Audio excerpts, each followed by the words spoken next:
on this episode of the Girl Talk podcast. It really comes back to love. Mm-hmm. And maybe the wisdom in communication is learning how to love better, not learning how to communicate better. Hello there. You're listening to the Light FM's Girl Talk podcast, brought to you by Concurrently, the news coach podcast that walks alongside you for the important conversations of life, faith, and culture with your kids. You can check them out at concurrentlypodcast.com. Hello there. My name is Carol. I'm Kelly. My name's Trisha. And we're glad that you've joined us today. Always a pleasure to see you around the Girl Talk table. Today we're going to be talking about wisdom in communication. Let me start by telling you a little story. So we have a staff member here who is incredibly wise, and she's just amazing. And so one day I was particularly struggling in an area. Okay, it was parenting, I'll tell you. I was struggling in my parenting, and I went to her, and I was just kind of pouring my heart out and asking for some feedback and some wisdom from her. And she told me a story about when she was raising her kids. She's now a grandmother, and she just began to work through some things with me. And she said, I decided at one point in my parenting I could either be right or I could be effective. Ooh. Oh, and I was like, wait, say that again. She goes, I decided, did I want to be right or did I want to be effective? Because you can't be both. And I was like, So I just stewed on that a while. Mm-hmm. And then she's so right. Because especially in parenting, you know, you can be right or you can be effective, but you're not going to be both. At least in my experience, if I'm right, it builds a wall. But if I'm effective, it builds a bridge. Ooh, that's good. That's a great analogy. I like that. Right? Yeah. So if I'm right, I build a wall. If I'm effective, I build a bridge. And I've been trying to see that analogy because y'all know me, I'm a visual learner. Mm-hmm. So I've been trying to visualize that with every conversation with my kid. Like, what am I doing to build a bridge? Am I asking good questions? Or am I just always telling her what I think because I'm right and I'm big and I've been through all this and my whole deal. So, and being effective doesn't mean you're not right. Right. It just means you're coming at it from a different perspective. Such a different perspective. Yeah. Different goal. Different goal. Mm-hmm. Different goal. Yep. And so let's talk about that. Wisdom in communication. Because here's a news flash. I don't know if you knew this or not, but even when you're not talking, you're communicating. Mm-hmm. How many of you have had a conversation with somebody with their arms folded? Mm-hmm. Mm-hmm. If you're watching this on YouTube, you look like this. You know? Yep. Like, we've all had those conversations. Most of our communication is not in the actual words. 80% or something. 93%. Okay, 93%. It has nothing to do with the words. Yeah. Only 7% of it's the actual words. So, I mean, there's the tone of voice stuff that, has to do with your... Here's all of it's the way we act. And where are my feet? That's something that God put on my heart. You remember this story? Tell that story. Yeah, tell that story. So, God convicted me that I wasn't listening appropriately to other people. I did maybe it was a daily nugget of knowledge years ago about the fact that when you're not interested in a conversation with someone else, but you're listening to them, you point your feet away. Watch and see. It's so true. You'll be talking and you're thinking, I gotta go, it's time for lunch, this person, they're going on. And you look down and your feet are pointed away from the person. Well, God showed me that, and he said, I want you to point your feet toward the person that's talking to you. And I had a chance to practice it not too long after he told me that. Wonderful friend. Rather long-winded. Yeah. I'm sorry. Stopped me. It was no one here, but they stopped me in the hallway, and I had to get to something that I was doing, and they were talking about something that was important, and I kept watching my toes pointing away from them. Every time they talked more, I pointed a little bit further away, I'm like, turned away from them. Yeah. And God reminded me of that. And I had to just exhale and turn my feet back toward them and be available. And the conversation went on for a while, but my feet were pointed in the right direction. So ask yourself, where are my feet? Oh my goodness, that's so convicting. Ever since I heard that story for the first time from you a couple of months ago, I guess, I've been watching other people's feet when they have a conversation with me. Yeah. And I'm like, Oh, I'm losing them. You're looking at other people's feet. I see your feet. Yeah. Turn your feet back around here. I love it. Well, Yeah.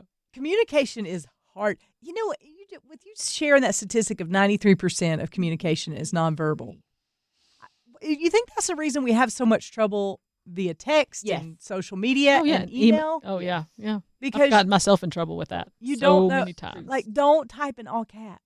oh, yeah. Don't do that because people think you're yelling at them. Mm-hmm. Even I'm yelling I'm loud. I am, y'all. It's true. So true. I- I hear you have your downstairs. volume. It's good. Yeah. So good. No, you're- but I am you are- loud. Uh-huh. I Loud don't for have Jesus. an inside voice. I don't. There's not one that lives inside me. Ah. If you've ever been to me with a funeral, you know that, or been with me at a funeral. Sorry. If you've been with me at a funeral, you know I don't have an inside voice, and I'm just loud all the time. So all my texts should be in all caps because I am yelling. People are like, "You have to be so." Maybe my daughter, she's like, "You're so loud." I'm like, I know. But anyway, And aren't you lucky? yeah, aren't you lucky? It's because you're hard of hearing, and I just want to make sure you don't miss any of my wisdom and communication here. True. But we do get that wrong so many times. And here's the thing: when we read text messages and emails and social media comments, we're reading through our own filter. Absolutely. Like we're reading through whether we got up on time, whether the traffic was bad on our way to work, who ticked us off, did the dog get out, who ate all the cornflakes. Who used the last coffee filter and forgot to put it on the grocery list. I mean, all those things that are going on in the background kind of mask the way that we read communication through email, text. Now, if you're standing in front of somebody, you have so many more clues as to what's going on in their world than you do just with text or email or social media, right? Mm-hmm. So, do you long to be right or do you long to be effective? What would others say about how you communicate? I would say it depends on the circumstance. Mm-hmm. I would say that my kid and perhaps my husband would both say that I long to be right, not effective. Because I slide into that I am right. I mean Can't help it. I She's can't done the help it. research. She's right. I've done Kelly, the you research. probably Right. are. Yeah.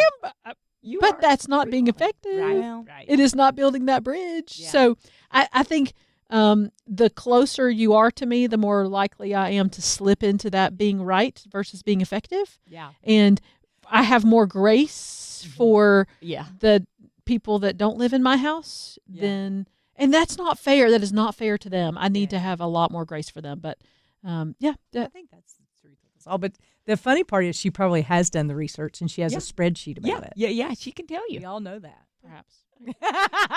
I mean, when you're We right, you're love you, right. though. We love you. I do. And I appreciate your honesty Yeah, about I do that. too. And She said something earlier. I didn't appreciate this.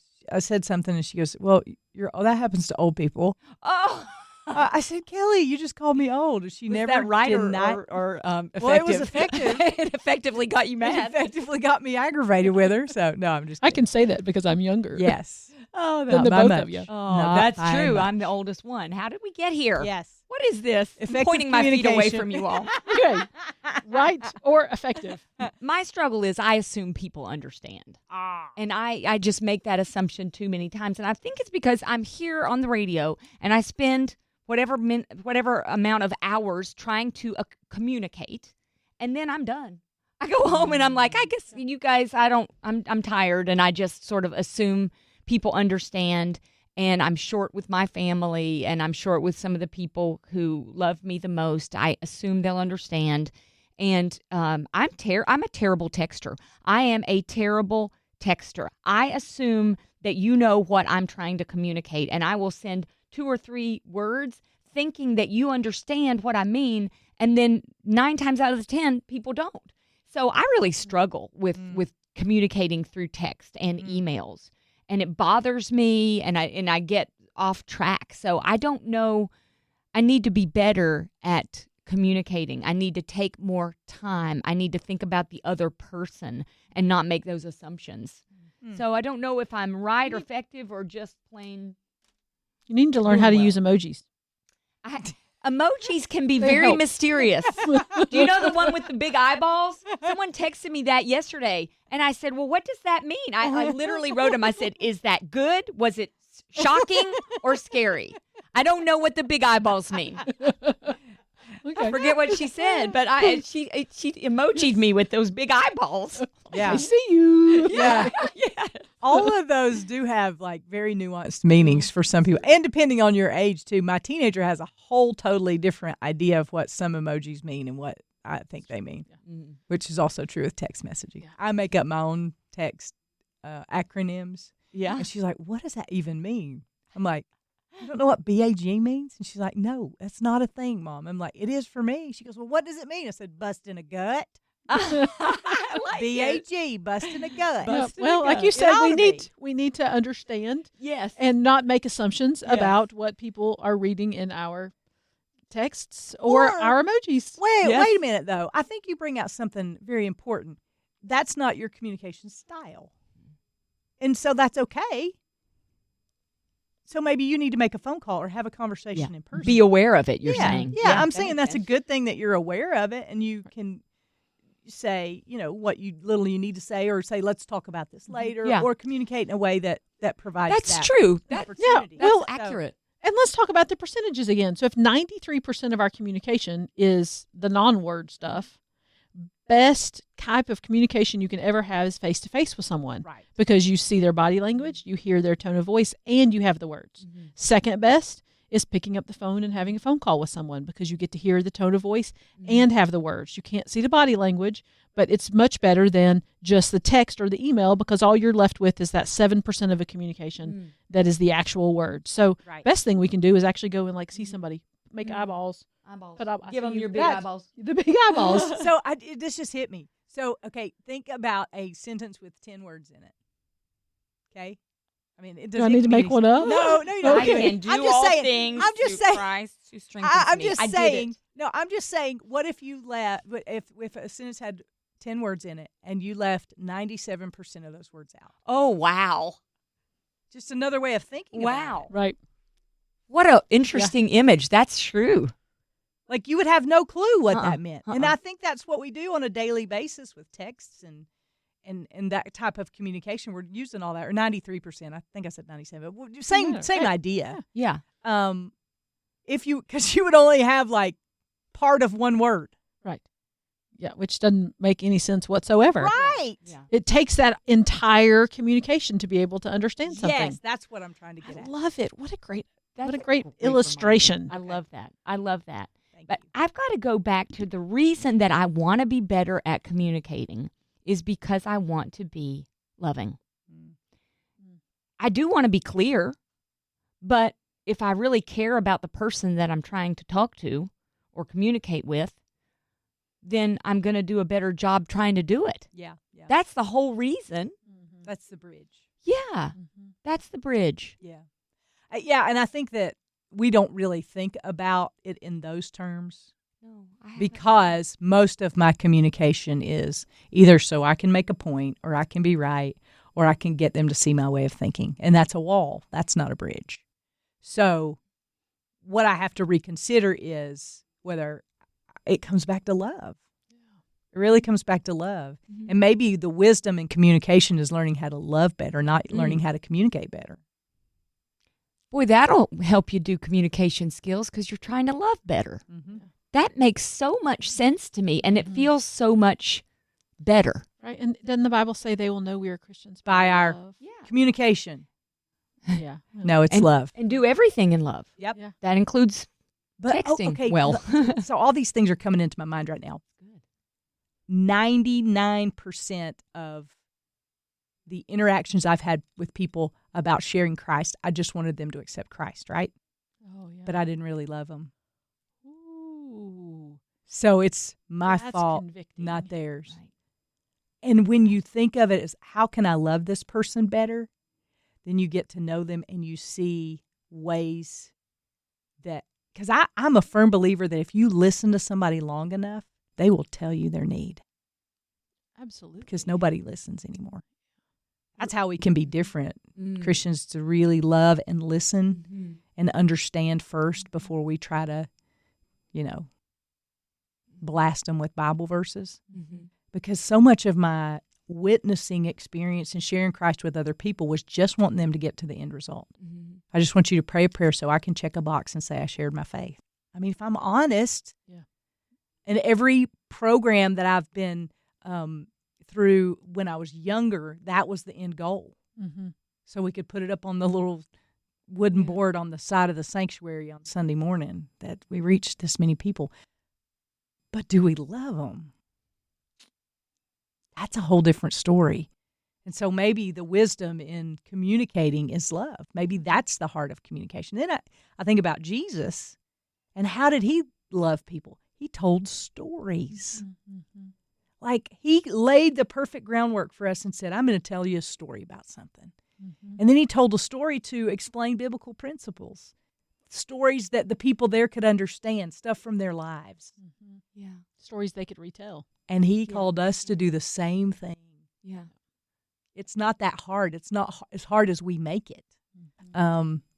So I don't know. All that was coming to mind while we were talking about wisdom and communication. So I kind of chased a rabbit there. But Well, you had said something, you reminded me of what one of our staff members had shared, the question to ask yourself, how would I listen differently if I loved this person? And how would I respond differently if I loved this person? How would I communicate if I loved this person? I think those are powerful questions to ask, basically in every communication experience. yeah. You know, the Proverbs, sometimes Proverbs can be really convicting. Oh, yeah. And there's 2 scriptures in there that where we're called fools if we don't listen. That'd be accurate on my account. And who wants to be called a fool? So one of them was Proverbs 18:2, and it said, "A fool takes no pleasure in understanding, but only in expressing his own opinion." A fool. The other one is a fool. If one gives an answer before he hears, it is his folly and his shame. I don't want to be shameful, nor do I want to be made to be a fool or called a fool or a fool in God's eyes. Yeah. I want to be, I want to really love, and I want to hear, and I want to understand before I try to express my own opinion on something. Absolutely. So I think we've landed on love. Love is at the heart of communication. It's at the heart of wisdom. And when we know we're fully, completely loved, that allows us to go into our world and to share that with other people. So are you loving well today? Are you listening well? Are you communicating well? That's the question. So thank you for being here. We are so excited about April the 8th. We are going to be doing the Carry Your Cross 5K at Pole Creek Church in Candler. Love for you to come join us. You can do that right now by texting the word RUN to 800-293-1069. If you are a avid fitness person, there's places for you. If you have not taken 3 steps outside of your house in 10 years, there's a place for you too. Come on, be with us. Every kind of fitness level, we'll have somebody there to help you along, and we're going to give you a cool Girl Talk shirt to wear. You'll be part of the Girl Talk team on that Saturday, but April the 8th, mark your calendar for that. Get signed up. Can I say one thing, too? Oh, absolutely. My mama, who's 75 years old, said, I can't come and run or even walk. I can't walk 3 miles. You know what she's thinking about doing? What? She's going to sign up because she wants to support the Carry Your Cross 5K is actually a fundraiser for missions, specifically to do church planting in Honduras. Yeah. So she wants to support it, but she also wants to support other women who are doing this. So she's going to register, and she's going to come stand at the finish line and just cheer people on.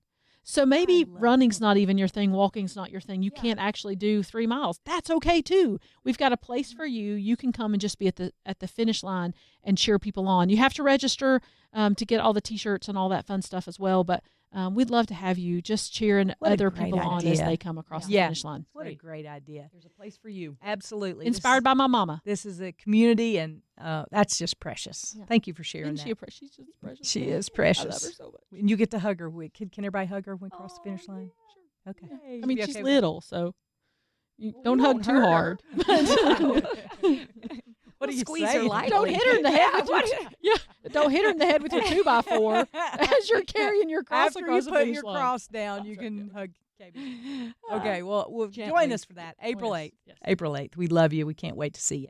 And we want to say thank you to our sponsors, Concurrently, the News Coach podcast. They walk alongside you for the important conversations of life, faith, and culture with your kids. You can check them out at concurrentlypodcast.com. We appreciate you guys so much. Couldn't do this without your help.